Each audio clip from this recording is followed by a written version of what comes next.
માં પ્રાચીન કાળથી સોમનાથ દાદાનું સ્વયંભૂ શિવલિંગ આવેલું છે। અહીં મહાશિવરાત્રી ઉત્સવ અંતર્ગત ઘી કમળના દર્શન કરી ભક્તો ધન્ય બન્યા હતા। હિન્દુ ધર્મમાં મુખ્ય તહેવારોમાંનું એક મહાશિવરાત્રી વર્ષમાં આવતી 12 શિવરાત્રીમાંથી મહાશિવરાત્રીનું અનન્ય મહત્વ છે, જેમાં બિલીમોરામાં બિરાજમાન સ્વયંભૂ સોમનાથ દાદાના દર્શન માત્રથી આદિ વ્યાધિ ઉપાધિ દૂર થાય છે। અહીં મહાશિવરાત્રીએ વહેલી સવારથી ભક્તોએ દર્શનનો લહાવો લીધો।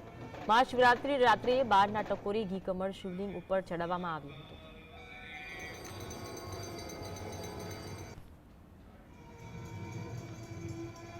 છે આજના પર્વનું વિશેષ મહત્વ ભગવાન શિવનો અભિષેકાત્મક પૂજનનું છે, કારણ કે ભગવાન શિવ જ્યારે પૃથ્વી પર લિંગ સ્વરૂપે ઉત્પન્ન થયા ત્યાર પછી બ્રહ્મા વિષ્ણુ વચ્ચે થયેલી ઝઘડાને કારણે કે હું મોટું કોણ આ બેમાંથી, તે વખતે ભગવાન શિવ એક લિંગ સ્વરૂપે ઉત્પન્ન થયા અને તેના છેડો શોધવામાં એ લોકોને ઘણો સમય નીકળ્યો।